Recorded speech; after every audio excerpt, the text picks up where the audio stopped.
E primeiro agradecer, né, a disponibilidade de vocês de estarem aqui conosco, tá? Muito obrigada. Tá. Tá aparecendo a apresentação para vocês? Tá. Ah, sim. Tá. Beleza. Posso começar então, gente? Começar uma apresentação rapidinha aí, né? Bom dia, então, a todos. Primeiramente, também agradecer a oportunidade aí do convite da Adelaide, da Roberta, para todo o departamento, né, gestão ambiental, fazer esse treinamento, que é a última etapa aí do processo de revitalização do programa de coleta seletiva solidária. Como a Roberta até falou, a gente fez um treinamento já no ASA, com a equipe de limpeza e também com o administrativo, e agora estamos fazendo esse momento com a parte administrativa do Larran, né? Bom, eu me chamo Thaís Carvalho, atualmente trabalho na equipe de educação ambiental da gestão ambiental da COGIC. Aí na reunião com a gente está presente também a Gabriela Neves, Patrícia Faceiro, que também fazem parte da equipe de educação ambiental, então qualquer coisa elas também podem aí dar alguma palavrinha. O Tiago Monteiro, que é da gestão de resíduos, gerenciamento de resíduos, Alessandro, Adriano, Rafael, Priscila. Então, tem a equipe aí bem assessorada da parte de gerenciamento de resíduos que está participando com a gente. E aí, o treinamento ele vai ser dividido em 3 partes, né? A gente vai falar essa primeira parte, o Tiago vai falar mais especificamente sobre o gerenciamento de resíduos perigosos, a parte de laboratório, que foi um pedido aí de vocês, né, até pela especificidade do trabalho de vocês. Posteriormente, a gente fala da coleta seletiva solidária, da Fiocruz, e também um pouquinho depois da educação ambiental, para vocês terem acesso a todas essas atividades, como elas acontecem, tá? Bom, acho que é isso, né? E também, Verônica, a gente, para a dinâmica do treinamento, a gente tinha pensado de deixar as perguntas para o final, porque podem surgir dúvidas, né? Tanto da parte de gerenciamento de resíduos, quanto coleta seletiva, quanto educação ambiental. E aí, se for possível, que as pessoas anotem as dúvidas e, ao final, para não atrapalhar o andamento das falas, ao final a gente consegue esclarecer todas essas dúvidas. Pode ser assim? Pode, as pessoas podem até colocar no chat, né, Thaís? Porque aí a gente não Com perde, não certeza. esquece, né, durante a fala. Tá ótimo. Então, tá bom. Passo a palavra aí para o Tiago. Bom dia. Bom dia. Vocês me escutam Bom direito? dia. Sim. Bom dia. Então, eu sou o Tiago, como a Thaís falou, eu sou o Tiago Monteiro, mas também sou Monteleone, aí, porque meu nome aqui no Zoom está Monteleone, né? Para não gerar confusão. Meu sobrenome é Tiago Monteleone Monteiro, então é um prazer estar aqui com vocês, uma honra aí, receber esse convite e poder contribuir aí para o Larran nessa parte aí do gerenciamento dos resíduos. E assim como a Thaís falou, a gente tem uma parte da equipe aqui junto no treinamento. O Rafael, eu não estava nem encontrando ele, mas agora eu já vi aqui que ele abriu a câmera, aí mudei o nome dele, consegui botar o nome dele aqui, que estava Galaxy A9, eu não estava sabendo que era você, Rafa. Bom dia aí para você. O Rafael, ele faz parte aí da equipe que faz realmente a operação, né, da coleta de resíduos e toda a parte do gerenciamento lá, do manuseio, da identificação, a gente vai ver isso na apresentação. Então, ele pode também tirar dúvidas, se vocês tiverem dúvidas, e, enfim, pode até me interromper se tiver alguma coisa para acrescentar. Então, fica à vontade, tá, Rafa? E acho que a Pri também está aí, a Priscila, que também faz parte da equipe, e também pode ajudar, e o Alessandro também. Então, sejam bem-vindos a todos. A Thaís está passando a apresentação, né, Thaís? Sim. Então, a gente faz parte aí, como a Thaís falou, da gestão ambiental, da COGIC, e fazemos o atendimento aí de todo esse gerenciamento de resíduos nos campi Manguinhos e em outros campi também aqui no Rio de Janeiro, além de servirmos como consultores para regionais, nessa parte de resíduos. E no campo de Manguinhos, né, onde fica o Larran, a gente tem aí, por ser um centro de referência de saúde e pesquisa, com um público de 12 a 15 mil pessoas por dia, aproximadamente, com 120 edificações, aproximadamente, e 80 mil hectares, né? Então, isso está no relatório de gestão da Fiocruz de 2018. O gerenciamento de resíduos em si, né, o que constitui esse gerenciamento de resíduos? A classificação dos resíduos, ela vem a ser feita através da sua natureza, ou seja, se é um resíduo seco ou molhado, a composição química, né, se é uma matéria orgânica ou inorgânica, e etc. E no Brasil, para a classificação dos resíduos sólidos, a gente utiliza a norma da ABNT, na NBR 10.004, que vai seguir alguns critérios para dizer se o resíduo é perigoso ou não, qual o risco que ele traz para o meio ambiente. O resíduo passa por algumas análises para ser classificado de acordo com esta norma. Então, os resíduos perigosos, a minha área, né, só para introduzir aí melhor, a minha área lá onde a gente trabalha, atua efetivamente, é a área de resíduos perigosos, né? A área de resíduos químicos, resíduos perigosos.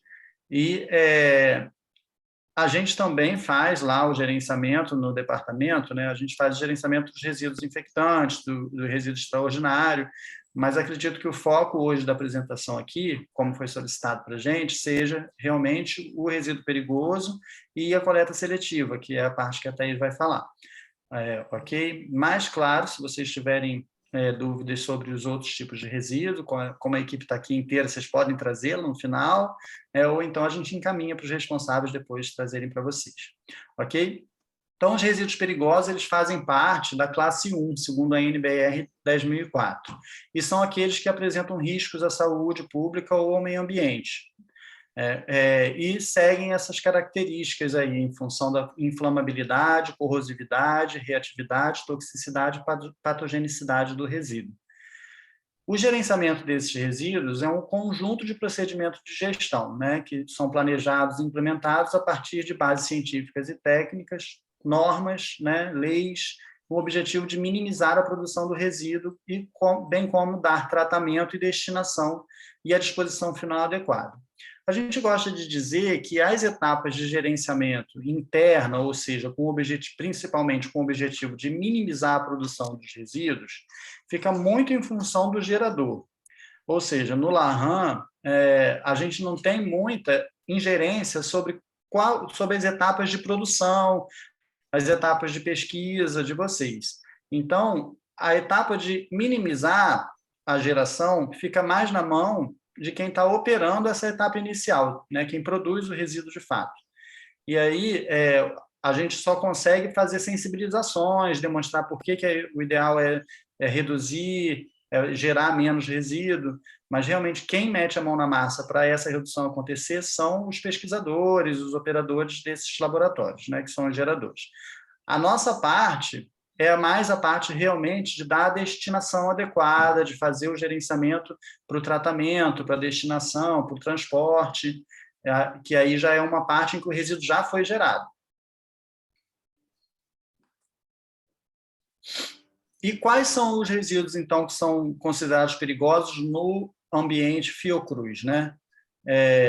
A gente tem aí, né, no nosso abrigo e no nosso hall aí de resíduos que coletamos, restos de tinta, né, que são, por exemplo, inflamáveis e podem ser tóxicas, materiais hospitalares, né, que alguns são patogênicos, tem material genético de outra pessoa e sabe que de alguma bactéria ou algum vírus podem contaminar, os produtos químicos, né, os resíduos de produtos químicos, né, podem ser tóxicos, podem ser reativos, ou seja, podem reagir com alguma outra substância, ou podem causar incêndio, ou uma explosão, ou então ser corrosivos, né? Os produtos, né, os rejeitos radioativos, lâmpadas fluorescentes e similares queimadas, né, porque tem dentro do vidro um metal pesado, pode ser o mercúrio, pode ser o sódio, enfim.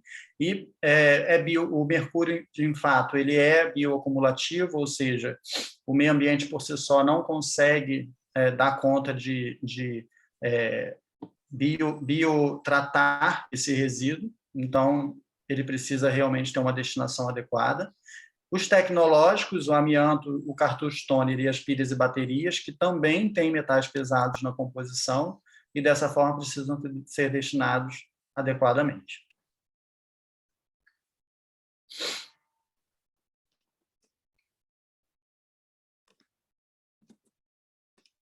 Pode passar, Thaís. Ah, tá. Então, e como que o gerenciamento é dito que deve ser realizado, né? Então, a primeira coisa é prevenir, né, para gerar. Então, na prevenção, a gente já vai gerar, né, já vai objetivar gerar menos resíduo e, de preferência, gerar também menos resíduo perigoso. Ou seja, se a gente sabe que vai gerar um resíduo perigoso, né, que aí essa minimização é o segundo passo, a gente pode fazer com que esse resíduo perigoso não contamine demais resíduos que não sejam perigosos, porque aí o tratamento é diferente. Então, a gente não mistura resíduo perigoso com resíduo não perigoso. E aí vem essa terceira etapa, a segregação, onde a gente tem que separar realmente o que é, né, um tipo de resíduo de outro. De preferência, se a gente puder reusar internamente o resíduo, é melhor. Aí ele deixa de ser resíduo e passa a ter outro objetivo. Alguns resíduos eles conseguem ser reutilizados, né? Algo que era inútil para um pode ser útil para outro. Reciclar um componente que possa ser reciclado, né? Que ainda tem algum material ou algum potencial energético que possa ser reutilizado. Manter o resíduo produzido na forma mais passível de tratamento. E aí a gente vai explicar direitinho como deve ser feito dentro do laboratório, para que a gente possa depois fazer realmente, destinar adequadamente esse resíduo. E tratar e dispor o resíduo de maneira segura. A gente tem, dentro da Fiocruz, né, um plano de gerenciamento de resíduos de serviços de saúde, que foi elaborado junto à COGIC, né, um documento que a gente montou um modelo padrão e que isso foi passado para a vice de gestão.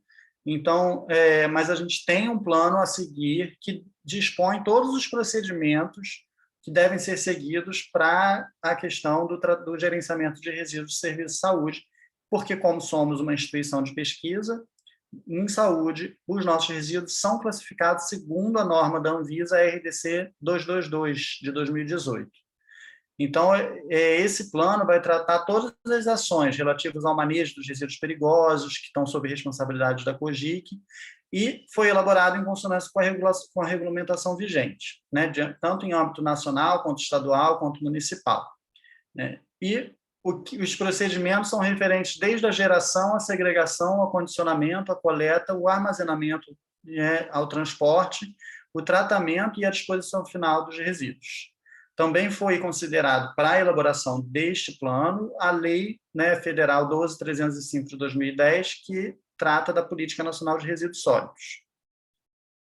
O arquivo deste plano está disponível no intranet, então é fácil você encontrar, né? O caminho está aqui listado, depois a gente vai disponibilizar essa apresentação, né, Thaís, para eles. Ok, aí fica fácil de vocês acharem. E aí vamos falar um pouquinho de resíduos químicos agora, né? Os resíduos químicos que geralmente são gerados dentro da Fiocruz são líquidos ou sólidos, tá? A gente não coleta resíduos gasosos. Então, os resíduos líquidos, a gente classifica eles prioritariamente como inorgânicos, ou orgânicos halogenados, ou orgânicos não halogenados. Essa classificação se dá principalmente por conta do tratamento, porque no reator que vai acontecer a incineração, né, no forno de incineração, resíduos de diferentes classificação aí não podem ser misturados, não podem ser queimados juntos. Né? Ou então tem uma porcentagem para cada um. Então, por exemplo, orgânico halogenado e orgânico não halogenado é principalmente por conta do forno, lá o reator onde vai ser queimado. Então, os inorgânicos são compostos iônicos, apresentam ausência de carbono na composição, como alguns metais e não metais. Né? Os orgânicos halogenados, né, são os líquidos que possuem flúor, cloro, bromo e iodo, astato ou astato em sua composição, né, os halogênios. Né? E os orgânicos não halogenados são os líquidos de origem orgânica, que têm cadeias de carbono e não apresentam halogênios e nenhum tipo de sal. E os sólidos, né? A gente distribui aí em 4 grandes grupos, que são os sólidos contaminados, ou seja, aqueles EPIs, papéis, material de bancada, né? Gel de PCR, placas de Elise, etc., que foram contaminados com algum material químico. As embalagens contaminadas, que têm o mesmo aspecto que o sólido, né? Mas aí são embalagens de produtos mesmo, que estão contaminados com matéria química ou tóxica. O sólido orgânico, que são os produtos orgânicos in natura, geralmente são vencidos ou sem utilidade, por exemplo, a maltose, a agarose, etc. E os sólidos inorgânicos, que são, da mesma forma, produtos inorgânicos in natura, geralmente vencidos ou sem utilidade, por exemplo, hidróxido de sódio, nitrato de prata, etc. O tratamento dado, como eu disse, é a incineração. Como que é feito o descarte das embalagens contaminadas, então? Né? Não descartar embalagens com restos de produto químico junto com embalagens recicláveis. Algumas embalagens elas podem ser recicladas, né? Então, não tem, como eu disse, para diminuir a geração de resíduo perigoso, não é eficiente, né, você misturar a embalagem perigosa com a embalagem não perigosa. É importante saber o que é cada tipo, né? Algumas embalagens com, por exemplo, álcool ou água sanitária, né, hipoclorito de sódio, elas não precisam ser destinadas como embalagens perigosas, com resíduo perigoso. Essas embalagens elas podem sofrer uma tríplice lavagem, por exemplo, com solvente capaz de remover o material perigoso, no caso, a água de lavagem. Né? A gente lava 3 vezes, a gente até explica mais ou menos como se faz, é bem simples. Né? No próprio Google você encontra como você faz a tríplice lavagem. Você lava e essa embalagem você pode destinar para reciclagem. Então, você não precisa destinar como material perigoso. Essa água de lavagem, sim, aí você vai guardar num recipiente para que seja coletado e destinado. Né? Você precisa descaracterizar os rótulos para evitar o uso indevido quando você possa retornar para o fornecedor essas embalagens. E embalagens que não estejam contaminadas com substâncias, né? Aí tem aí o anexo da NBR 10.004, né? Você sabe quais são as substâncias lá que, se tiver, aí tem que ser destinado como perigoso. Se não tiver, né, essas substâncias, aí você pode descartar como lixo comum, tendo feito a tríplice lavagem.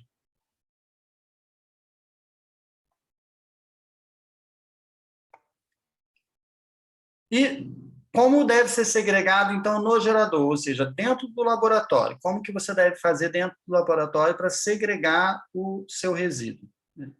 O correto acondicionamento é quando você utiliza as embalagens homologadas pelo Inmetro. Essas embalagens, em geral, são fornecidas ou pelo próprio IOC, né, ou pela gestão ambiental do IOC, no caso do LARAN, ou, se forem embalagens maiores, nós da COGIC fornecemos. Né? Aí nós fornecemos bombonas plásticas para os resíduos líquidos e barricas de papelão para os resíduos sólidos.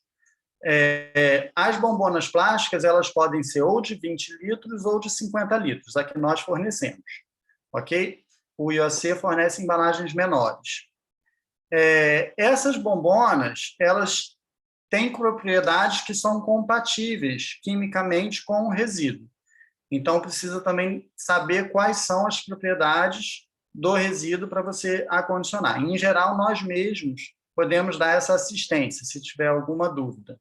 Né? O preenchimento é que é importante, porque quando a gente fornece a embalagem para o usuário, a gente já explica que, no máximo, de 70% a 85%, ou seja, uns 2/3 mais ou menos da embalagem, eles podem estar preenchidos na hora da gente retirar.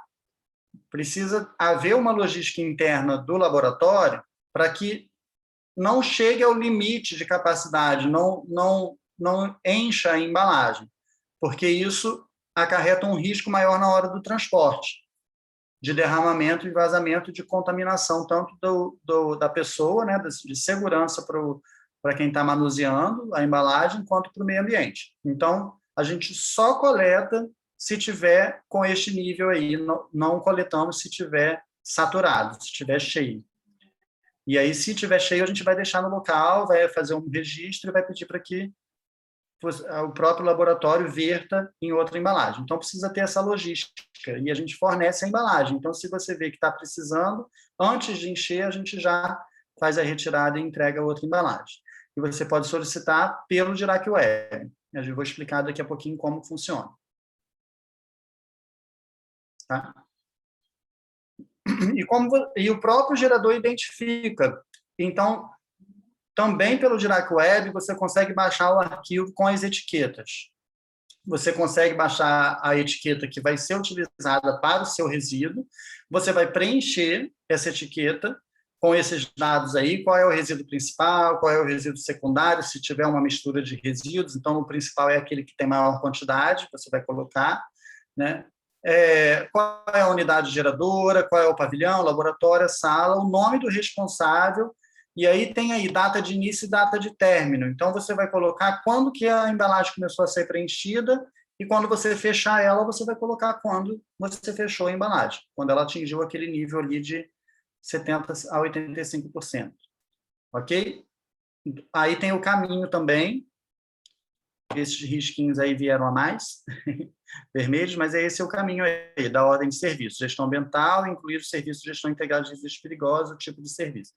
Então, você vai achar na Dirac Web.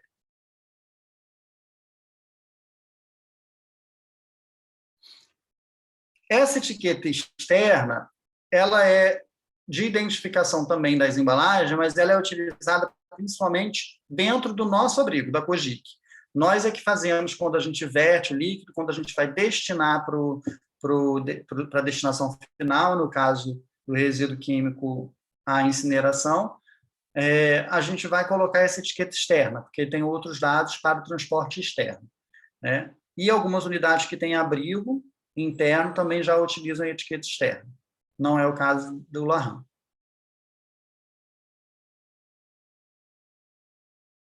Como que é feita, então, a solicitação de coleta pelo Dirac Web, né? Então, o Dirac Web é um sistema que já existe desde 2015, né? A época era Dirac, o nome da Cogic, né? Então, por isso esse nome. Deixa eu ver aqui. Ah, tá. Pedir por gentileza para quem estiver como Galaxy J5 Prime para apagar as linhas. Ah, tá. Porque então é alguém que está fazendo a anotação, botando as linhas. Tiago, eu ia falar que eu não sei o que aconteceu com essas linhas. Eu já ia falar, gente, o PowerPoint está com vontade própria. Não é o PowerPoint. É algum dos usuários, dos participantes, esse que está no Galaxy, e que fez as anotações, aí fez todos os risquinhos. Eu entendo, não sei se o host pode apagar, ou é só ele que tem que apagar as anotações que fez. Ah, entendi. Ele ou eu ela, também não sei. sabemos, né? Como não tem nome, não sabemos quem é. Eu não sei, eu não consigo. Eu posso tentar. Peraí.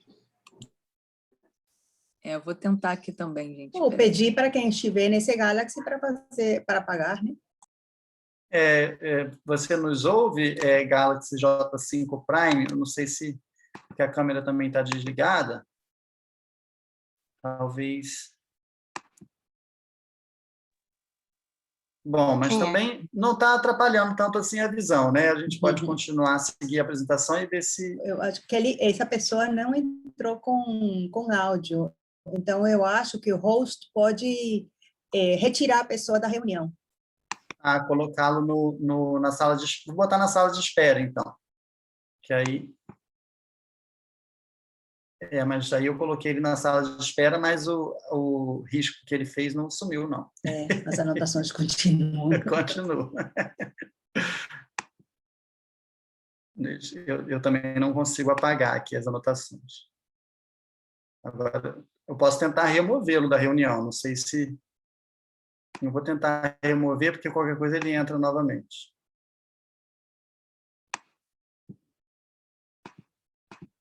Pronto, eu removi, mas não saíram as anotações. Os risquinhos ficaram para sempre agora. Ficaram para sempre. Então, vamos manter, né? Eu acho que não tem problema, né, Thaís? Dos risquinhos. Eu acho que não. Eu acho que não não. tem Agora, problema. se vocês quiserem, também eu posso tentar fechar a apresentação e abrir novamente, para ver se resolve. Talvez isso resolva. Se você fechar e abrir, some, hein? Isso. Vamos lá, vou tentar aqui.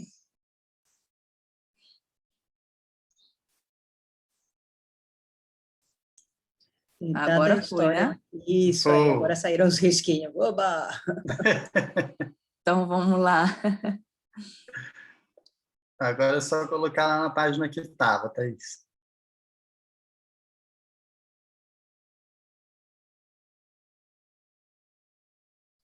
No Dirac Web, né, Tiago? Era aí mesmo, né? Acho que eu confundi Era. porque senti falta dos risquinhos.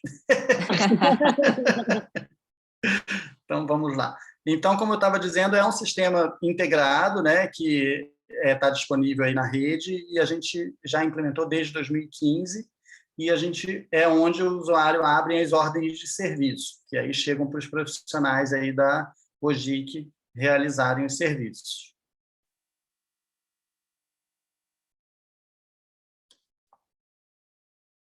Pode passar, Thaís. Espera aí, que agora não está passando. Espera aí. Agora foi. Foi. Acho que passou demais, não? Ver se tem algum... Não, é isso mesmo. Então, vamos lá. Na ordem, né, que é feita, primeiro o usuário faz a ordem de serviço, abre a ordem de serviço no sistema.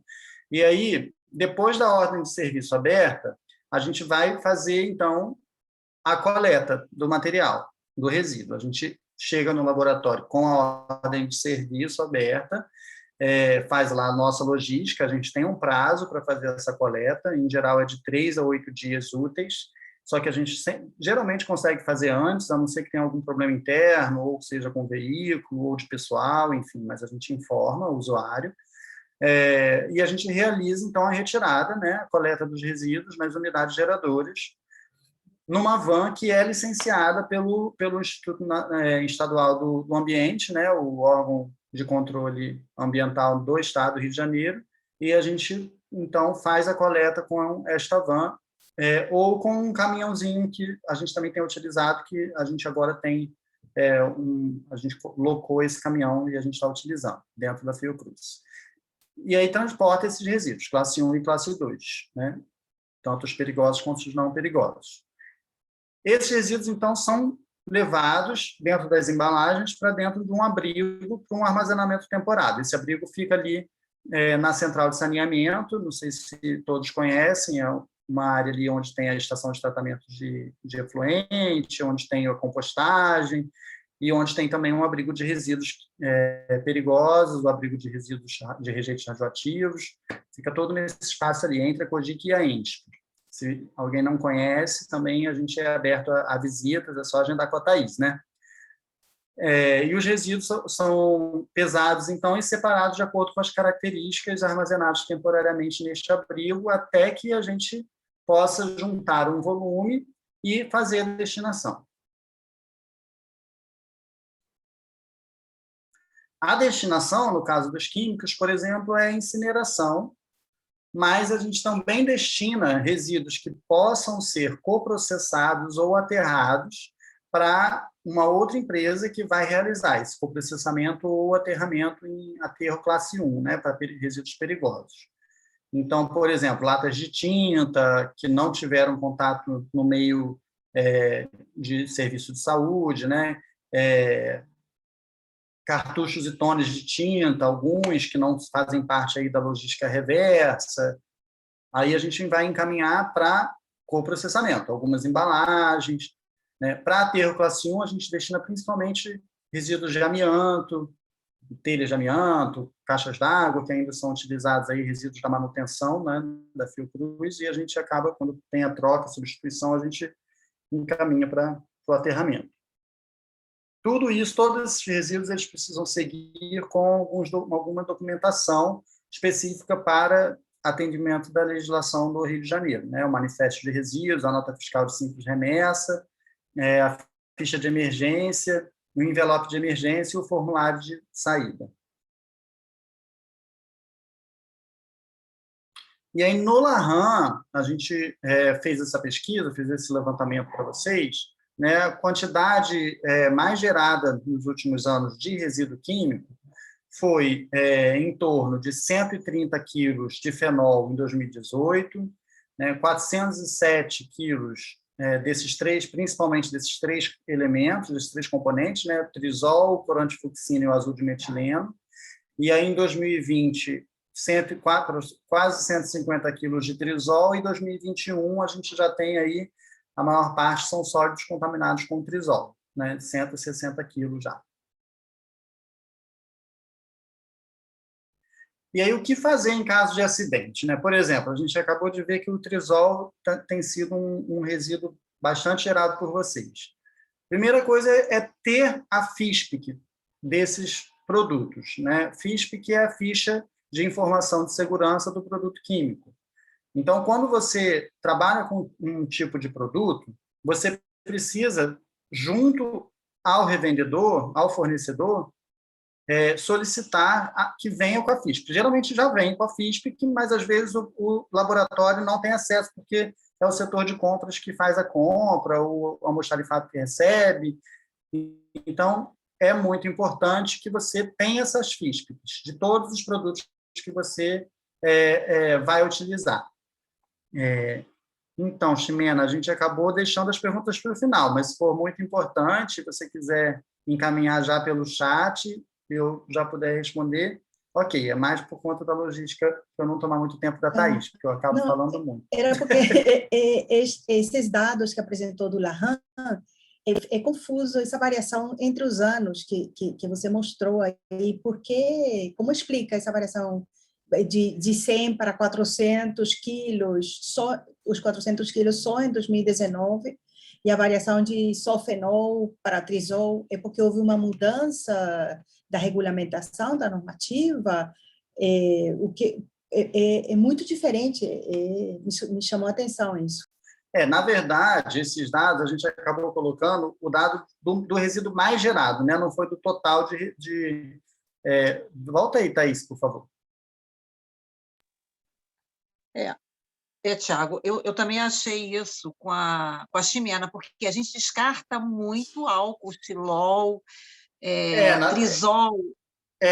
Por isso que eu também concordo com ela. Na verdade, esse dado é o total, realmente, tá? Não é só o fenol, não. É 136 quilos, desculpa até, aí eu falo, 136 quilos foi a quantidade de resíduo químico gerado por vocês, né? O resíduo mais gerado foi o fenol, mas não é 136 quilos de fenol, tá? Eu que me enganei aqui. Na verdade, a quantidade de resíduo químico em geral. Agora, esse aumento de 136 para 407 e depois volta para uma média de 150, e esse ano, no meio do ano, a gente já tem 160, aí é uma questão interna de vocês. A gente só tem o dado, como eu falei, depois, quando a gente já faz a coleta e faz a pesagem e faz a destinação. Se teve alguma mudança interna de vocês, que deixou de usar, por exemplo, o fenol e passou a usar o trisol no lugar, não sei, é questão procedimental de vocês, né? E aí, como eu disse, geralmente a gente traz esse dado exatamente para que vocês tenham a luz do conhecimento da quantidade de resíduos que vocês estão gerando e como pode fazer para otimizar isso, para minimizar essa geração.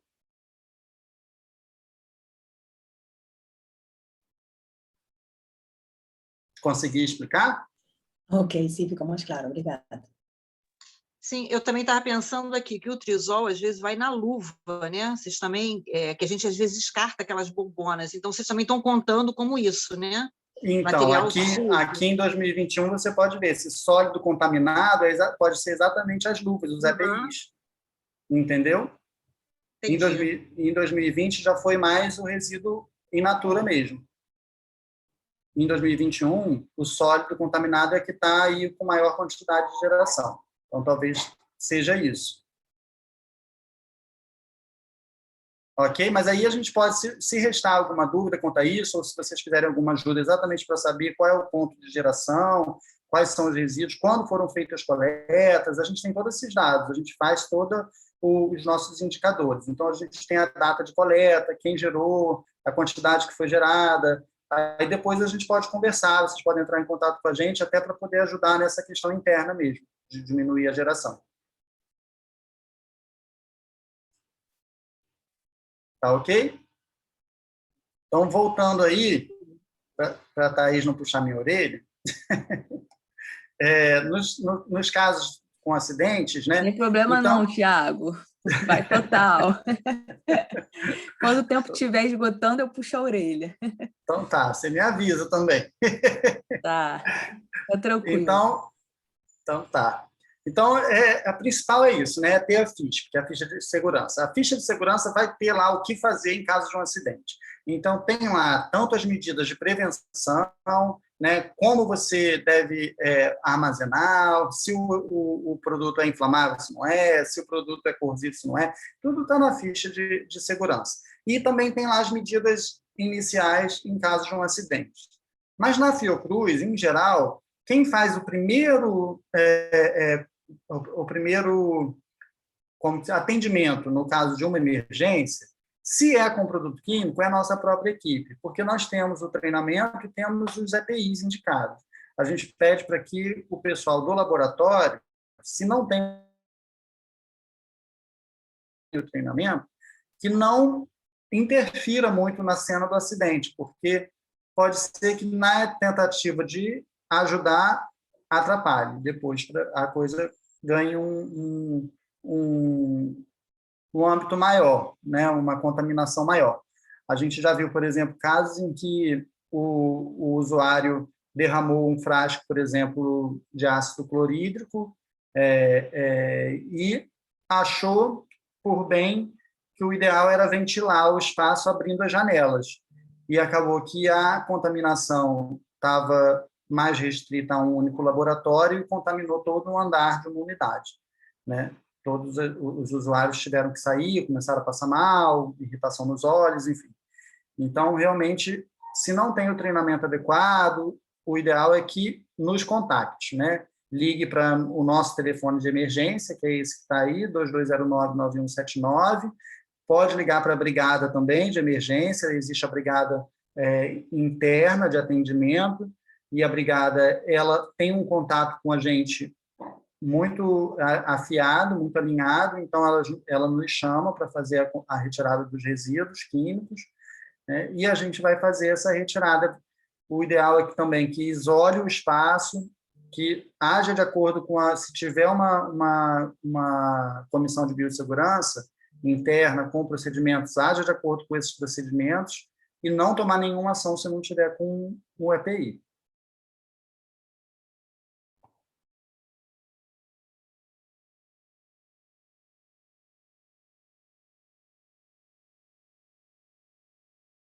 Então, tá aí alguns casos, né, como eu disse, né, o derramamento de produtos tóxicos de mais de 100 ml de produtos tóxicos, inflamáveis de mais de 1 litro, corrosivos de mais de 1 litro, o passo a passo é esse: chamar a equipe de segurança, evacuar o laboratório, abrir as janelas quando for o indicado, remover fontes de ignição e desligar os equipamentos, ligar a exaustão para o exterior, isolar a área e fechar as portas do ambiente e avisar as pessoas nos ambientes vizinhos, né? Esse é um passo a passo meio padrão, mas o ideal realmente é contactar a gente, ter a ficha de emergência, e aí, se tiver alguma indicação contrária, seguir a ficha de emergência, a ficha de segurança, desculpa. Deixa eu só, rapidinho, vocês não têm um POP descrevendo isso, né? Você só tem no manual, né?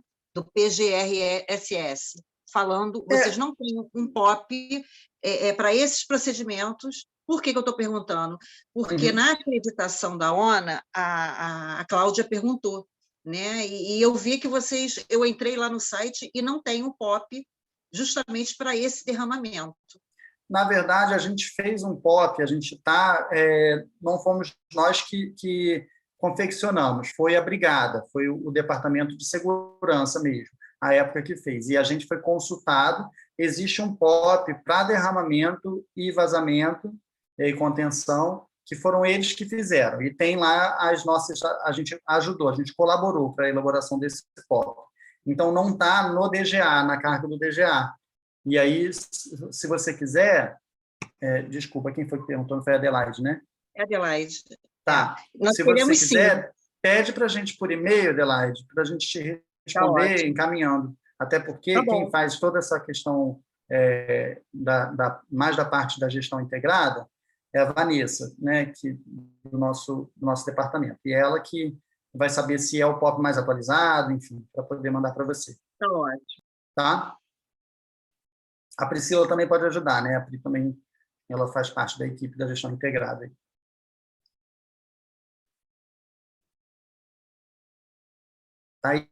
É isso, pode passar. E aí a gente vai, para fechar, né, falar um pouquinho dos outros resíduos perigosos, só para o conhecimento geral, porque o foco aqui seria mais realmente o resíduo químico. Então, a gente faz aí também o gerenciamento de pilhas e baterias, tem esses coletores que estão espalhados por várias unidades da Fiocruz, né, ou nesse modelinho que está aí, laranjinha, ou um outro que é de metal, né, esse aí é de plástico. Então, se for um resíduo trazido de casa, você pode dispor tanto nesses coletores, né, as pilhas, ou você pode dispor nos ecopontos, né? Tem um coletor na Cogic, na portaria da Cogic, e tem coletores nos ecopontos na Avenida Brasil e no ecoponto lá da Central de Saneamento. Esses resíduos trazidos de casa, a gente tem uma parceria com uma logística reversa, uma empresa que está aí no acordo de encaminhar novamente para os fabricantes darem destinação final adequada. As outras pilhas, que são internas da Fiocruz, né, geradas internamente, aí é a mesma forma de atendimento. Tem que gerar OS no sistema, a gente faz toda essa gestão interna. Por enquanto, a gente está encaminhando para a logística reversa também, estamos analisando aí de como seguir com isso, já que somos grandes geradores. Mas a destinação é feita adequadamente.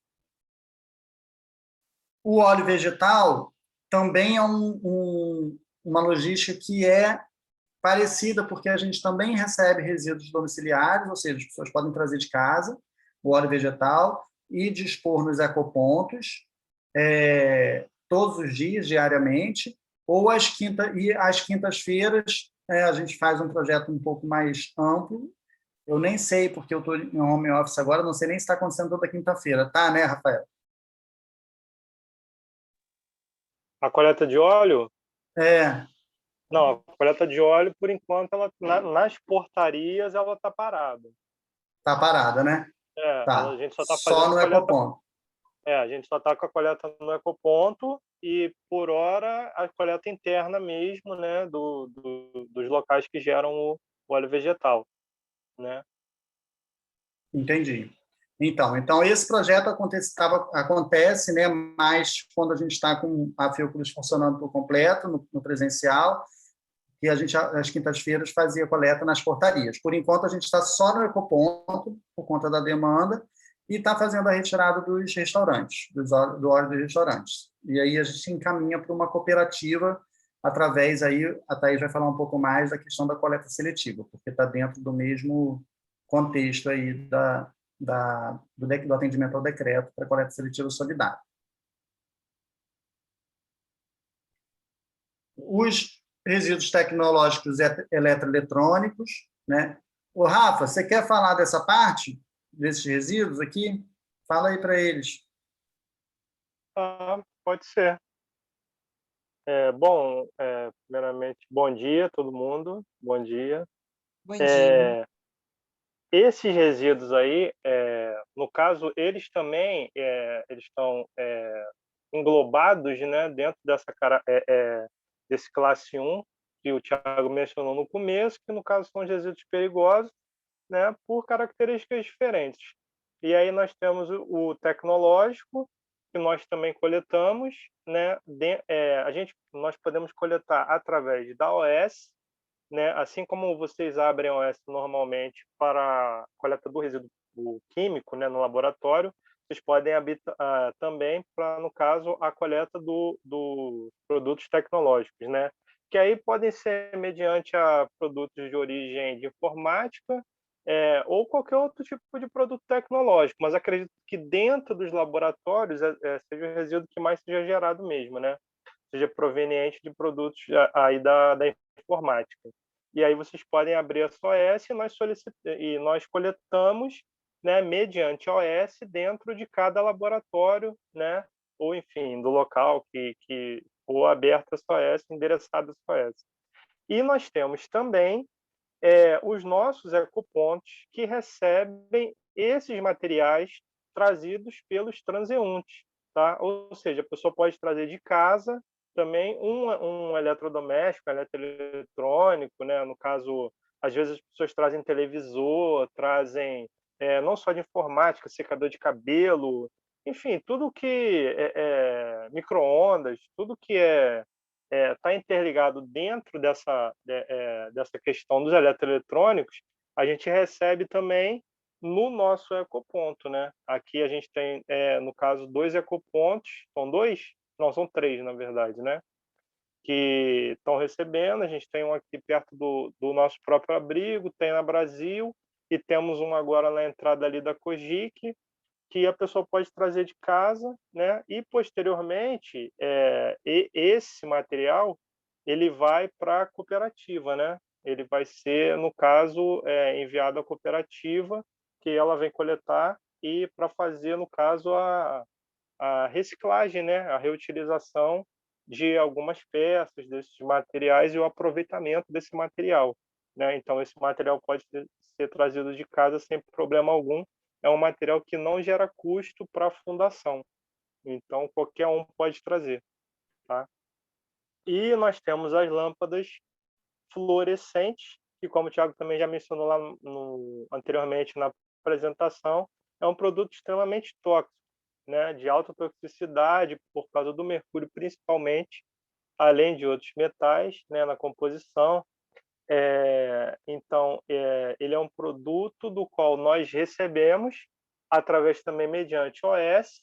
Geralmente, esse produto é feito a OS através de almoxerifados, né, que recebem uma quantidade grande de lâmpadas, e aí eles solicitam a nós, nós fazemos essa retirada e armazenamos no local. Nós vamos armazenando ali cerca de 3, 4 a 5 mil lâmpadas, né, até que se tenha um quantitativo e nós achemos o suficiente para solicitar que a empresa venha retirar. Nós temos uma empresa, né, que também faz a reciclagem desse material, ela vem, faz a retirada e leva essa lâmpada, né, e fazendo, no caso, o aproveitamento, né, tanto do mercúrio quanto dos metais, dos conectores, né, ela faz a reciclagem de toda a lâmpada, da lâmpada como um todo, no caso, né. Agora, essa lâmpada fluorescente, ela tem um custo para a fundação, ela já é diferente do tecnológico. Inclusive, é até um custo alto, né? É um resíduo oneroso, no caso. Então, às vezes as pessoas perguntam se pode trazer de casa. Esse material a gente só recebe da fundação mesmo, tá? Ou seja, nós só podemos destinar esse material que é proveniente da própria Fiocruz. Tá? As pessoas não podem trazer. Mas em caso de maior dúvida, se você tem lâmpada em casa, depois a Thais pode até, no caso, esclarecer mais com relação a isso. Tá? Mais alguma coisa? Rafael, deixa eu até fazer então logo aqui o complemento em relação a descarte de lâmpadas, né? Reforçar mesmo, que a gente sempre reforça nos treinamentos, e aí agora também para o Lahan. Os ecopontos, eles não recebem, tá, lâmpadas fluorescentes do público transeunte. justamente por isso que o Rafael falou. Esse descarte adequado das lâmpadas gera um custo para a fundação. Então, imagina, né, se nós fôssemos abrir para todas as pessoas trazerem, a gente teria um custo muito maior e, infelizmente, no momento, a fundação não pode arcar com esse custo. Então, o que a gente faz é o encaminhamento e descarte adequado de todas as lâmpadas, de todas as unidades da fundação, né? Que é isso que a equipe de gerenciamento de resíduos coleta e faz a destinação adequada. Então, para as pessoas que têm essas lâmpadas em casa, que a gente sabe que gera também nas residências, né? A gente indica muito as grandes lojas de material de construção, tá? Sem querer fazer propaganda aqui, mas dando os exemplos, como a C&C, às vezes até o próprio Carrefour também, grandes supermercados, eles já possuem na entrada um coletor específico só para lâmpadas. Então, ali sim eles conseguem fazer essa logística reversa gratuitamente. Então, a gente indica isso para as pessoas. Acho que é isso, né, pessoal? Ficou claro? Tá ótimo, acho que pode passar para a próxima.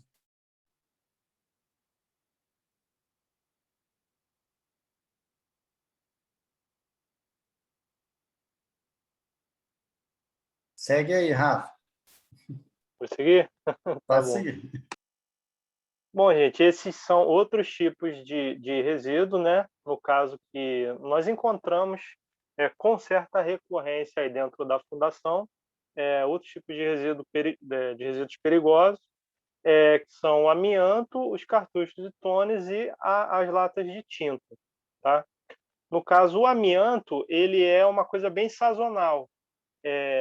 Então, nós podemos ficar aí, no caso, 6 meses sem receber nenhum e, de repente, como a gente está agora tratando de uma situação, nós recebemos aí, sei lá, aproximadamente 600 quilos, não sei, 700 quilos, sabe, em questão de um mês. Então, é um resíduo que, do nada, você recebe um quantitativo, porque a instituição, por ser uma instituição centenária, Fiocruz, ela ainda tem muito amianto, né? Que é um tipo de material, digamos assim, um certo quanto ultrapassado. Então, ela ainda possui muito amianto nas edificações. Então, de vez em quando as pessoas querem reformar ou fazer obra, né? Ou demolir, que seja. Então, sempre está ocorrendo essa questão do amianto. E o maior problema do amianto é com relação ao pó, né? No caso, por quê? Porque ele pode, a questão das vias respiratórias, ele pode causar determinadas doenças, né? Inclusive que são progressivas, né? E não tem remissão, né? Assim como quem trabalha com outros tipos no caso de pó, né? Assim do carvão, proveniente de outros tipos de situação, e o amianto é altamente tóxico, né? Então, para você trabalhar com ele, você tem que estar bem equipado, né? Você tem que estar de máscara. É um produto que exige um certo cuidado, né? Então, de vez em quando, a gente está sempre retirando um quantitativo, né? No caso da Fiocruz, e a gente, às vezes, tem a ajuda um pouco do pessoal da manutenção, eles, né? Supervisionam ou cedem, no caso, alguns pallets, algumas coisas, porque é um resíduo também deveras pesado, né? Então tem que ter uma estrutura para a gente conseguir movimentar. E a destinação dele é para o aterro classe 1, tá? Já que a gente não pode aproveitar ele de uma outra forma, né? Assim como os resíduos posteriores aí que eu vou falar, então a gente coleta e ele vai para o aterro, né? Aí, no caso, nós temos também os cartuchos de tones, né? Que nós coletamos, e as latas de tinta, né? Ambos têm o mesmo destino para fim de destinação final, que é o coprocessamento, né? Esse coprocessamento agora a gente está fazendo com a Horizon agora, né? Tornou Horizon ou Horizon, que era a antiga Rastec, e assim, a grosso modo, esse coprocessamento nada mais é do que você você queimar um material para ele chegar a uma certa temperatura para que ele possa sensibilizar um outro material. entendeu? Que necessite dessa temperatura maior, né? Ou seja, você vai derreter isso aí, e são materiais de alto valor calorífico, né? Que no caso são as tintas, para você, no caso, elevar essa temperatura e fazer o que eles chamam de blend, né? Que no final dá origem, inclusive, ao próprio cimento, à fabricação do cimento, né? Então, esses materiais aí da fundação, provenientes da fundação, têm esse destino, né? Que é o coprocessamento. E a gente faz a coleta também dos cartuchos mediante a OS, né? Tem muita impressora, enfim, pessoal, principalmente da parte administrativa. Então, tanto cartucho quanto toner, né? Nós também efetuamos a coleta, e as latas de tinta, que também geralmente são de almoxarifados, né? É o pessoal que tanto cheia, né, quanto com o resíduo de tinta, né?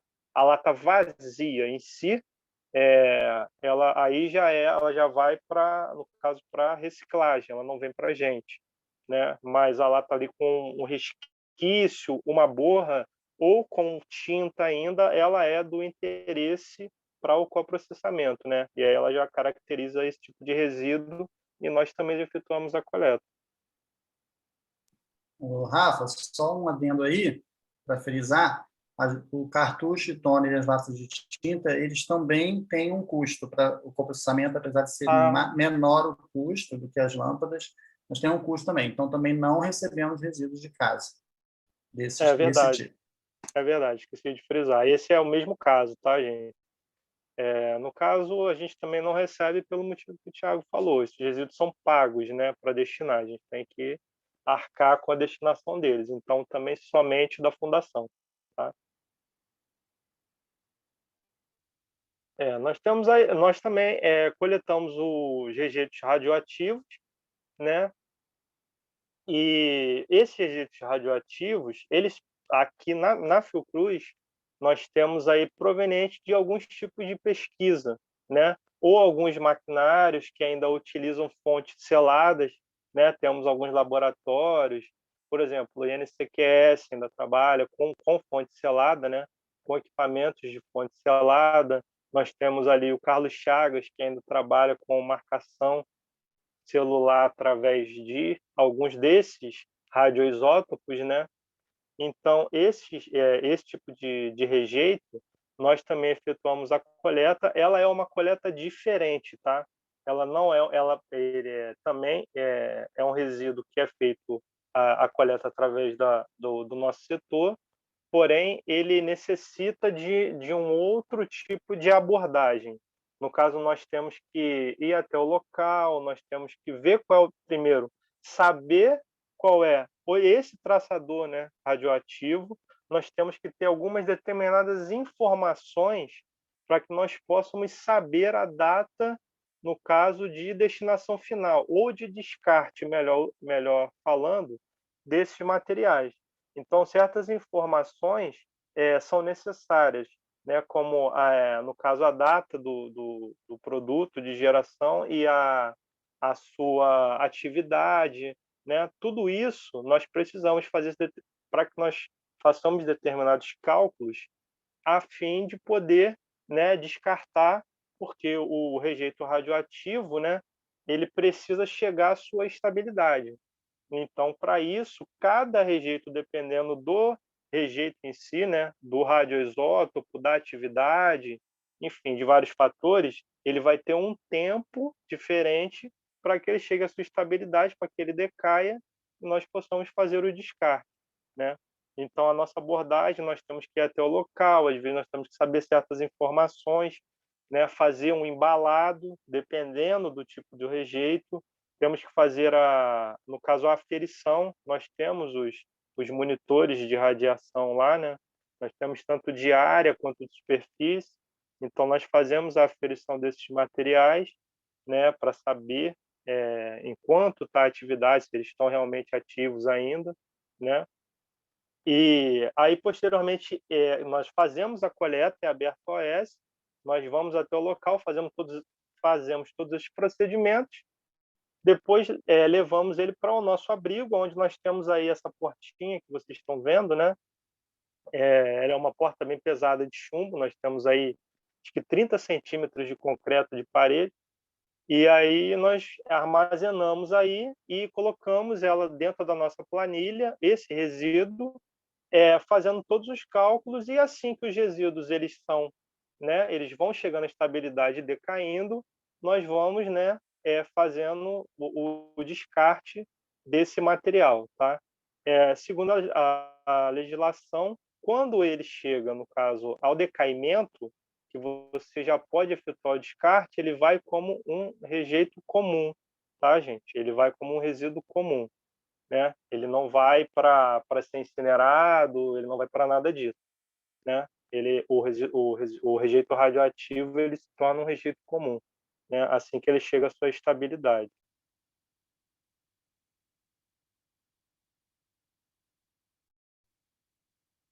Quer acrescentar mais alguma coisa? Não, eu acho que é basicamente isso. A gente está aí aberto às dúvidas, né? Ou no final da apresentação, ou qualquer coisa, podem encaminhar as dúvidas para o e-mail de resíduos@fiocruz.br, que todos nós da área recebemos. E aí a gente pode abrir aí para a Thaís, né, Thaís? Sim, Tiago, Rafael, obrigada. Estou aqui, ó. Adelaide, Roberta, a gente pode dar início, então, à próxima parte sobre coleta seletiva? Sim. Pode sim, Thaís. Adriano também está aí, qualquer coisa. O Adriano, ele solicitou aí que eu falasse um pouco da parte da coleta seletiva por questões mesmo de logística lá dos nossos computadores, lá na Cogic, né? Essas questões tecnológicas. Então, vamos lá. Bom, vocês imaginam aqui que as pessoas do Larran, né, pelo menos a maioria, já tem algum conhecimento sobre coleta seletiva, reciclagem, e as pessoas também devem ter percebido que... Deixa eu abrir minha câmera aqui, gente, espera aí. As pessoas devem ter percebido nesses últimos dias, né, nos últimos meses, a revitalização com os novos coletores, né, a implantação dos novos coletores. Então, a gente vai falar um pouquinho sobre isso aí durante a apresentação. E aí, como introdução, a gente traz isso, né, o que é a coleta seletiva, o que é a reciclagem, em primeiro lugar, falando também da Política Nacional de Resíduos Sólidos, né, que é a Lei 12.305 de 2010, onde, na realidade, a política ela preza muito, e a gente preza muito nos trabalhos também da Fiocruz, em primeiro lugar, pela não geração. A não geração de resíduos, que é assim o mundo ideal, é o máximo quando a gente começa a repensar os nossos hábitos de consumo, e o ideal é que a gente realmente diminua o consumo. Então, as pessoas que trabalham na área de compras, realmente nos laboratórios, os pesquisadores, que as pessoas realmente tenham bastante cuidado e cautela nesse momento, né, para o que puder ser reduzido, realmente ser reduzido o consumo, é a não geração. Porque a redução do consumo ela vai gerar menos resíduo, né? Em terceiro lugar, a reutilização, né, do material, porque, primeiro, todo o resíduo que a gente puder reutilizar é melhor ainda do que a reciclagem, né? E depois, aquele material que realmente não pode ser reutilizado, a gente encaminha para a reciclagem, dá o tratamento e a disposição final, que atualmente no Brasil são os aterros sanitários. É importante também a gente frisar a diferença entre resíduo e rejeito. A gente fala o tempo todo aqui no programa de coleta seletiva solidária sobre a reciclagem dos resíduos, né? Então, os resíduos eles são aqueles elementos que eles são passíveis ainda de algum reaproveitamento, de alguma reciclagem. Eles são encaminhados para as recicladoras e esses resíduos são vendidos, gerando assim benefícios, né, para as cooperativas. Já os rejeitos são realmente aqueles materiais que não têm mais nenhuma utilidade. Realmente você não consegue dar nenhuma destinação para reciclagem nem para reaproveitamento, né? Então é aquele lixo mesmo, assim que a gente fala, o antigo lixo, né, que caiu e desusa esse termo. Então, agora a gente usa a terminologia de resíduo e rejeitos. Bom, além disso, vocês podem perceber também pelo campus Manguinhos, até aí próximo ao Larran, se não me engano, já tem, né, Adelaide, esses coletores seletivos que são divididos Sim. pelas cores, né, o azul, papel, metal amarelo, plástico vermelho, vidro verde. Isso também é de acordo com uma norma, a Resolução CONAMA 275, que é uma norma federal.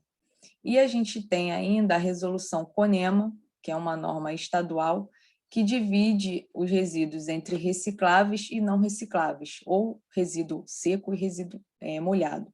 No caso da Fiocruz, a gente utiliza mais o CONAMA, essa divisão por cores mesmo, de todos os resíduos recicláveis. Tá? É isso que a gente tem implementado ao longo dos anos na Fiocruz.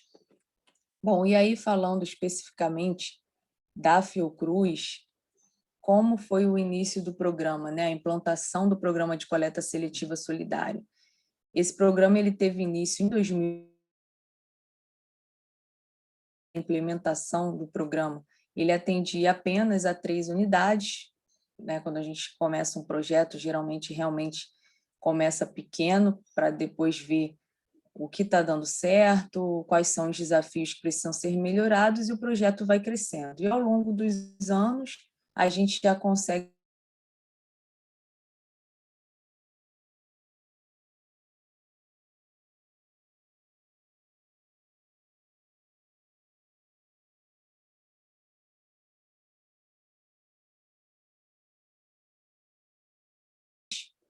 que ele traz as diretrizes de que todos os resíduos recicláveis gerados dentro das instituições públicas, eles devem ser destinados às cooperativas de catadores de materiais recicláveis.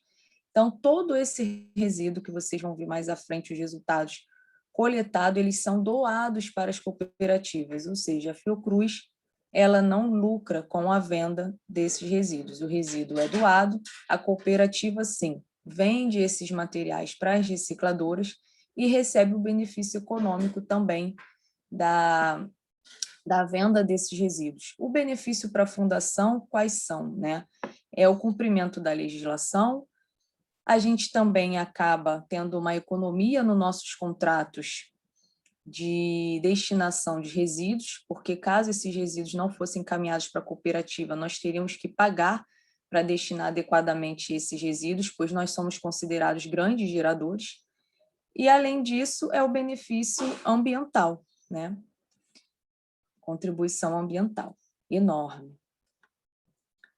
E os benefícios dos programas de coleta seletiva de uma forma geral, né? Eu falei alguns diretos, benefícios diretos da fundação, e de uma forma geral, os programas de coleta seletiva, eles são muito importantes porque contribuem para a maior durabilidade dos aterros sanitários, preservação dos recursos naturais e, como eu falei, o aspecto social, né? A geração de emprego e renda.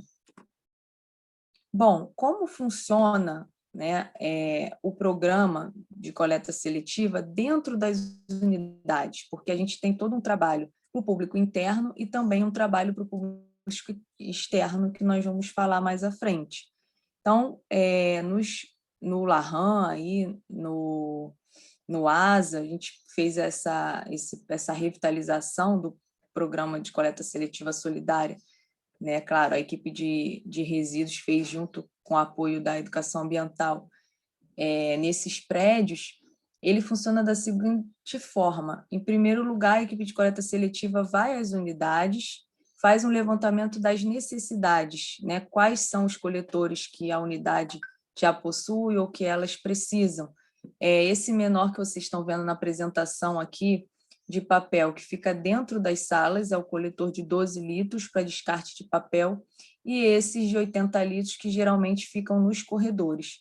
E os coletores externos que ficam, que são de 100 litros. Então, em primeiro lugar, esse levantamento das necessidades. Em segundo lugar, a segunda fase, né?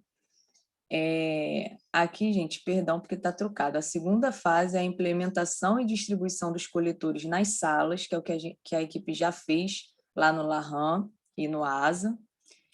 E, em terceiro lugar, é o treinamento da coleta seletiva com a equipe de limpeza.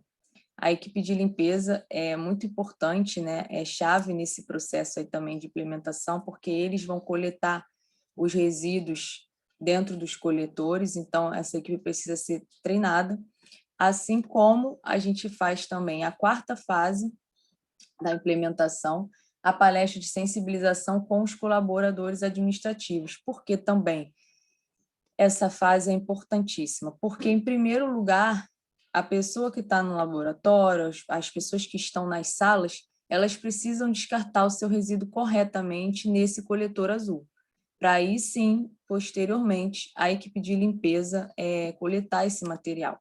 Então, aqui a gente traz todas as fases como ela acontece, né? A pessoa que está lá no escritório trabalhando descarta o seu material corretamente no coletor azul, depois a equipe de limpeza pega esse coletor de 12 litros e coloca o material no coletor maior de 80 litros que fica nos corredores, e depois a equipe de coleta seletiva, que é identificada com o uniforme diferenciado da equipe de limpeza, ela passa nos corredores e busca esse material, tá? Porque o ideal é que a equipe de coleta seletiva não entre em todas as salas, né? Imagina, 115 edificações e inúmeras salas, e a equipe de coleta seletiva entrando em cada sala, então essa estrutura seria muito complicada, não haveria equipe suficiente para isso. Então, tudo isso é pensado quando estrutura-se, né, um programa de coleta seletiva solidária. E claro que cada local que pensa em estruturar esse tipo de projeto, ele também deve verificar as suas características para ver o que pode ser feito ou não. Depois, esse material que é retirado dos coletores de 80 litros, eles são levados para os coletores maiores da área externa, de 100 litros. Depois, a equipe passa, né, com o carrinho elétrico, coleta esses resíduos nas unidades, leva para a nossa central de saneamento, onde nós temos lá o ambiente de armazenamento temporário. Todo esse material ele é pesado, identificado, e depois a cooperativa passa 2 vezes na semana na nossa central de saneamento e retira esse material. Todo esse material já identificado, separado. E aí, algumas dúvidas que surgem muito, né, durante os treinamentos.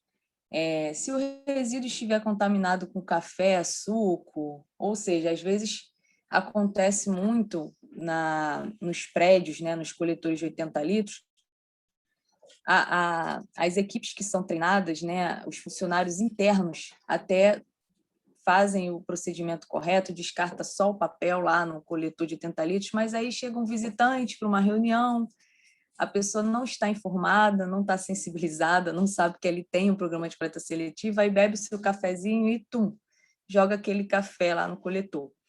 Aí realmente, gente, dificulta a reciclagem, né? Então, os materiais contaminados com resto de alimentação, resto de café, líquidos, eles devem ser descartados no lixo comum e jamais no coletor de materiais recicláveis.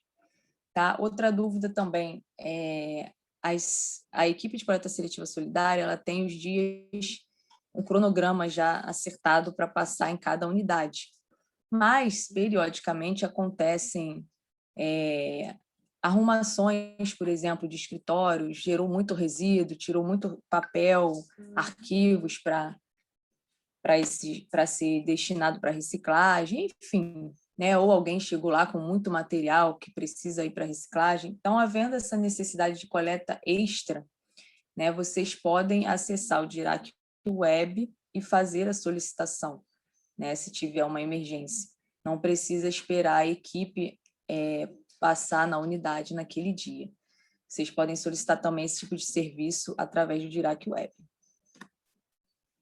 Bom, e a parte, né, isso aí eu expliquei, a parte interna, como acontece, E como acontece também o programa de coleta seletiva solidária para o público externo, né? Tanto o público interno quanto externo, eles podem participar. Nós temos aí 2 ecopontos, até é importante falar aí também que o nosso amigo Rafael anteriormente falou 3 ecopontos. Calma, Rafael, a gente tem 2 ecopontos no campo de Manguinhos. O que a gente adquiriu, né, que o Rafael falou aí, foi um novo coletor para resíduos eletroeletrônicos e pilhas e baterias lá na portaria da COGIC. Mas os ecopontos que a gente tem hoje em dia são esses 2, um na portaria principal da Avenida Brasil e o outro que fica ali na central de saneamento. Tá? Esses espaços também, como o Thiago pontuou aí anteriormente, eles são abertos à visitação, vou falar um pouquinho mais à frente. E esses ecopontos são abertos ao público, então toda a sociedade que quiser participar, que faça a coleta seletiva em casa, mas não tem, né, ainda atendimento no seu condomínio, não tem ainda atendimento no seu bairro da coleta seletiva, elas podem levar esses resíduos para a Fiocruz. Então, papel, papelão, plástico, metal, vidro, embalagem longa-vida, resíduos tecnológicos, óleo vegetal usado, pilhas e baterias, todos esses materiais, eles são aceitos no ecoponto. E aí, sim, é gratuito, né? Não tem custo para a fundação. Um outro programa muito interessante que a gente está fazendo a revitalização agora dessa campanha é o projeto de doação de vidros para o Banco de Leite Humano do IFF, em parceria com o IFF. O IFF tem esse projeto também já há anos. A COGIC sempre deu apoio, né, incentivou essa campanha. E nesse momento, até se vocês puderem participar, gente, é muito bacana, porque nesse momento o Banco de Leite Humano do IFF está precisando muito de doação de frascos de vidro. Então, essa semana a gente revitalizou essa campanha, estamos divulgando para que as pessoas doem, né? É um caso de reutilização de vidros. Então, aí na portaria da COGIC, entrada da SFOC, restaurante Biomanguinhos, o ecoponto da Central de Saneamento, a portaria da Expansão. Possuem esses coletores verdes identificados, né? Onde as pessoas podem doar os vidros. Os vidros eles têm que ser de boca larga e com tampa plástica rosqueável. Hoje em dia, no mercado, é mais o café solúvel que tem esse tipo de vidro. Tá? Mas até se as pessoas tiverem o vidro, mesmo sem tampa em casa, eles também estão aceitando. Tá? E aí, já desde 2015, que a COGIC apoia esse projeto e, através da COGIC, a gente já doou mais de 2.000 frascos de vidro para o BLH. Bom, e alguns resultados, né, do programa de coleta seletiva solidária, o Fiocruz destina. Aí, ao longo dos anos, vocês veem o acompanhamento do crescimento, né, do projeto.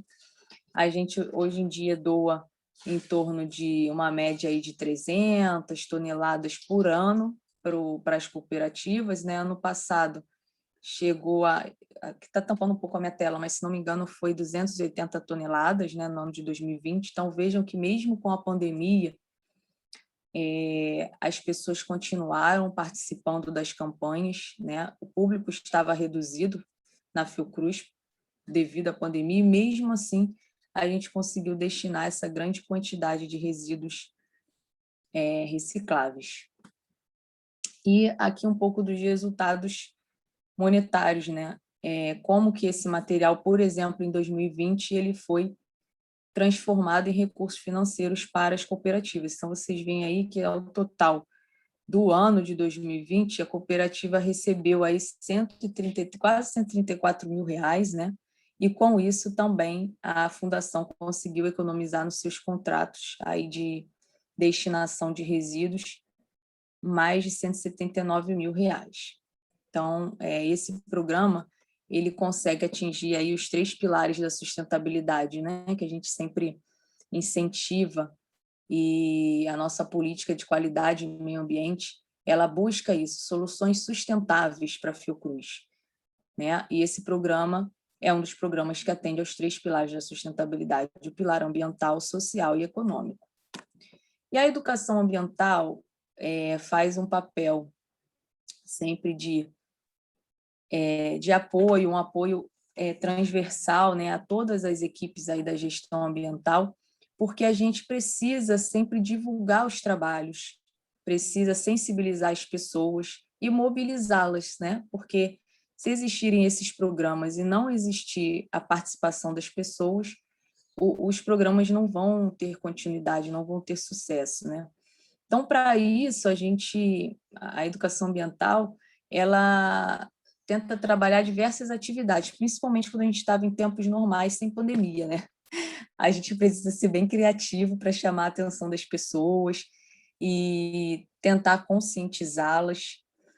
Então, assim, a gente trabalha as palestras, os treinamentos, eventos ambientais, trabalhos até na creche Fiocruz, que a parte com as crianças também é importantíssima, né? É desde pequeno que as pessoas aprendem os seus valores e aí começam a construir esses novos valores pautados na sustentabilidade.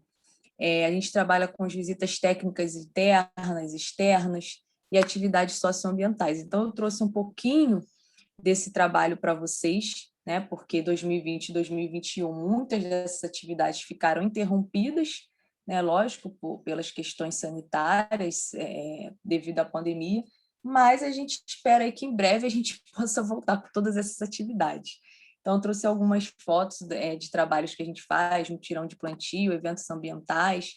E em 2020 e 2021, né, como a gente está vivendo sob o regime também de home office, revezamento, como que a gente trabalhou isso? A educação ambiental ela teve que se reinventar.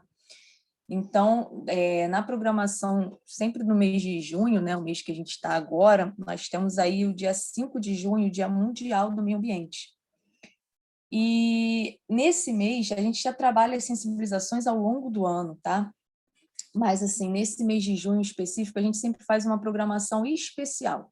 A gente tenta, ao longo do mês, fazer várias atividades para chamar mesmo a atenção do público, Fiocruz, principalmente, até porque é uma ação mundial, né? Então, como nós somos da área de meio ambiente, a gente trabalha muito essa parte. E aí, desde 2020, a gente fez um circuito ambiental todo online e baseados em vídeos. Então, a educação ambiental, junto com a gestão ambiental, teve que se reinventar, transformar essas divulgações, né, esses eventos mesmo online, para continuar o trabalho e continuar sensibilizando as pessoas. Então, só no ano de 2020, a gente conseguiu sensibilizar mais de 2.000 pessoas. Os vídeos tiveram uma repercussão muito boa, muito acesso, muitas visualizações. Então, foi uma atividade e esse ano a gente continuou, né, com essa produção. Claro que a gente não faz nada sozinho, a gente tem os nossos parceiros, tanto para divulgação quanto para formatação também dos vídeos, né? A nossa Ascom lá da Cogi, que é muito nossa parceira nessas atividades. E esse ano, inclusive, se vocês quiserem, eu vou até deixar aqui depois o link do vídeo sobre a coleta seletiva solidária, né? Quem ainda não teve oportunidade de assistir, foi um vídeo que agora, a gente lançou agora, dia 7 de junho, e já está sendo bastante elogiado aí pelo público Fiocruz. Aí algumas fotos, né, de visitas técnicas, e assim, todas essas atividades, cada uma com seus objetivos, né, gente? A gente não faz nada sem os objetivos aí a serem seguidos. E as visitas técnicas ambientais da Fiocruz, que eu queria até já deixar o convite para vocês, quando nós pudermos voltar, quem ainda não conhece esses espaços, né? O Ecoponto, a Casa Eficiente, a Estação de Tratamentos de Efluentes, a compostagem, o horto, todos esses espaços eles são abertos à visitação. Então, em tempos normais, a gente recebe escolas, universidades, cursos de mestrado, próprio público Fiocruz. A gente tem um sistema de agendamento através de e-mail, vocês solicitam o agendamento para a gente e a gente faz essa visita técnica dentro das áreas para vocês verem na prática como funciona todas essas atividades. Então, tem algumas atividades que elas podem receber visitas e realmente a gente abre para o público. E a gente recebe também de todas as faixas etárias, né? Desde crianças até idosos. Então, é uma atividade bastante interessante. E aí, alguns resultados, até 2019, né? Porque 2020 e 2021 não pudemos realizar visitas presenciais. Aí também foi o crescimento do nosso trabalho ao longo dos anos. O número de visitantes no ano de 2019 chegou a 630 pessoas, né? E, além disso, a gente tem alguns projetos socioambientais que aí todas as unidades da Fiocruz acabam aderindo, né? A gente faz o lançamento da ideia, aí todo mundo embarca nas ações, isso é muito importante. E hoje em dia, a gente está com um projeto da coleta de tampinhas plásticas, também já foi instalado lá no Larran, no ASA, em parceria com a Rio Ecopet, que é uma instituição sem fins lucrativos, né, que... Desculpa, gente, deu branco aqui, mas voltei. Essa instituição, ela vende também as tampinhas para as recicladoras e, através da venda desse material, o dinheiro é arrecadado e é passado para as instituições que trabalham com projetos para animais abandonados. Então, parte de castração, compra de ração para animais que foram abandonados. Então, a gente tinha começado esse projeto até com a doação de cadeira de rodas, mas o projeto parou realmente, encerrou as atividades por conta da pandemia, e a gente teve que fazer uma troca, né? Mas essa causa aí com os animais abandonados também é nobre, e a gente trouxe já alguns resultados, né? A gente começou o projeto em 2019, mais de 2019, e até o momento a gente já doou mais de 3 toneladas de tampas plásticas, né? E aí tem algumas unidades que já aderiram ao projeto. Esse outro projeto também de coleta de material de escrita sem utilidade, que também a gente diz, né, faz parte de um projeto socioambiental, porque através da coleta desses materiais, que também já está lá no Larran, no ASA, cada item doado, ele reverte em 2 centavos para instituições carentes também lá de São Paulo. Tá? Então, é um projeto bastante interessante, que além da reciclagem, ela trabalha com o lado social.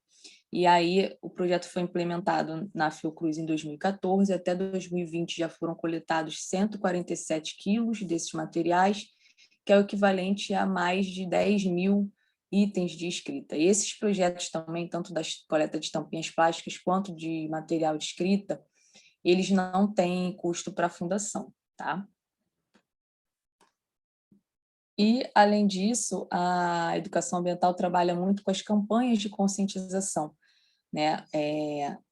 Quando a gente fez o treinamento aí no ASA, também com os funcionários, a gente explicou a eles a importância da não utilização do copo descartável, pelo menos pelos funcionários, né? Porque a gente sabe que ambulatório, recebe muito visitante, então é complicado realmente eliminar zero o uso de copos descartáveis. Mas os funcionários que estão todos os dias nos seus ambientes de trabalho, realmente, o ideal é que eles adotem a sua canequinha ou a sua garrafinha, né, permanente, mas evitar mesmo o uso de materiais descartáveis, né? A gente fala muito do copo, mas seja ele qual for o uso, porque é aquele material de plástico que leva muito tempo para se decompor no meio ambiente, e o tempo de uso dele, né? A gente pega o copo descartável, não dura nem 1 minuto bebendo água, já descarta. Então, é uma quantidade absurda de materiais descartáveis que a gente tem hoje em dia, aí descartados incorretamente, e a reciclagem dele é praticamente inviável, né? Porque o custo dessa reciclagem para a cooperativa, ela não gera muito valor, então não é muito adequado, e também é um material que se perde muito, né? Então, o ideal realmente é não usar os copos descartáveis. E aí, através dessas campanhas, a gente vê o resultado também, por exemplo, na COGIC, que é onde a gente tem mais controle, mais domínio, a gente faz o monitoramento todos os anos de como essas campanhas funcionam ou não, né? Mas realmente elas funcionam. E para vocês verem aí a queda de consumo, né, de 2014 para 2020, aí vocês podem até falar assim, mas em 2020 não tinha quase ninguém. Realmente, em 2020 a gente sabe que muito desse consumo aí teve um caimento realmente porque diminuiu muito o número de pessoas no ambiente de trabalho. Mas se a gente considerar também de 2014 até 2019, com todo efetivo trabalhando, a gente percebe que as campanhas elas funcionam, né? É um trabalho de formiguinha, a gente tem que estar o tempo todo falando com as pessoas, passando e-mail, fazendo campanhas de sensibilização, mas que no final trazem bons resultados. E aí também a gente trouxe alguns resultados dos números de pessoas sensibilizadas, né? Que aí ao longo dos anos, juntando todas essas ações, né? Aí a gente trouxe um pouco dos resultados aí. Bom, e para finalizar, gente, deixa eu primeiro perguntar, tem alguma pergunta, Adelaide, equipes, perguntas, comentários? Primeiro eu quero agradecer vocês, né, pelo trabalho, né, e pela disponibilidade de estar ajudando, né, no treinamento. E eu tenho uma pergunta assim, né, porque, na realidade, ali no laboratório, né, na sala 7, quando a gente descarta um material, né, a gente não sabia, por exemplo, eu não sabia o frasco de álcool, né, a gente descartava como resíduo, né? E o Tiago falou que existe a tripsilavagem. E eu gostaria, né, que se ele pudesse passar isso para a gente, como é que faz, né, para a gente lavar, né, esses frascos, né, descartar o que foi lavado, né, e aproveitar esse frasco de álcool, né, para reciclagem. E depois eu mando um e-mail, né? Vocês têm isso, Tiago? Então, Adelaide, é etanol, né, que você está falando? Só Etanol, serve para o tá. etanol? Só para o etanol? Tá, Sim, etanol. Isso. Tá. Então, o que a gente pode fazer, eu acho até que fica melhor, que você realmente mande um e-mail, e aí eu vou pedir para o pessoal que está presencial que faça uma visita a vocês e ensine presencialmente como faz a lavagem. Porque falar e ver vídeo, como eu falei, tem vídeo na internet que auxiliam, mas eu acho que, de repente, presencial fica mais fácil para você, até para a gente ver como é que se realmente essa embalagem não pode ter uma contaminação secundária com outro produto, se realmente pode ser reciclado, e aí a gente te ajuda aí presencialmente. É bem simples, né? Mas aí a gente vai te explicar também como fazer depois, porque a água de lavagem ela precisa ser destinada com a gente. A garrafa plástica aí que vai para reciclagem. Tá ótimo. Tá? Tá. Então tá ótimo. Tem uma... Perdão, Thiago, estou te cortando. Sim. Tem uma tabela, se eu não me engano, na NBR 2004, que fala desses produtos que podem sofrer a tríplice lavagem, tá? Vai ter anexado nessa NBR uma tabelinha lá que tem vários produtos. Porém, eu já adianto que, assim, no que tange a parte da Fiocruz, são muito poucos, tá? Mais especificamente esses daí que o Thiago falou mesmo, hipoclorito e etanol, tá? Os outros, dificilmente se encaixa. Isso. Se tiver dificuldade até de achar essa tabela, Adelaide, também pode solicitar no e-mail que a gente tem lá e pode ajudar vocês quanto a isso. Não, eu prefiro até pegar com vocês, porque a gente pode pegar na internet e ser diferente, eu prefiro pegar com vocês, tá bom? Manda para a gente um e-mail para resíduos, então, que aí a gente faz esse atendimento. Obrigada. Nada.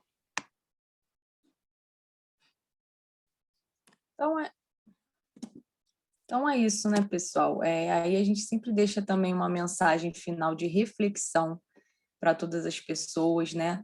Que do ponto de vista do planeta não existe como jogar o lixo fora, porque não existe fora. Então todo esse trabalho que a gente faz realmente é pensando nessa conscientização, na responsabilidade que cada um de nós temos como sociedade, como órgão público. E esse trabalho que vocês estão fazendo no Larran, no ASA, maravilhoso, pessoas engajadas, realmente comprometidas e que querem sempre o melhor, né? Pensando em cumprir as legislações e na preservação do meio ambiente. Então, acho que está todo mundo no caminho certo, né? Foi muito bom poder participar com vocês desse momento. E segue aí também os contatos, né? Sendo que vou colocar no chat também aí o contato de resíduos, né, Tiago, que aí vai para toda a equipe. Tem os contatos e fiquem à vontade para mandar e-mail, ligar lá para a Cogic, e vai ser sempre um prazer poder atender vocês. Tá bom, Thaís, obrigada. Espero que tenhamos atendido aí os anseios, Adelaide. Foi excelente, excelente. Muito obrigada, viu?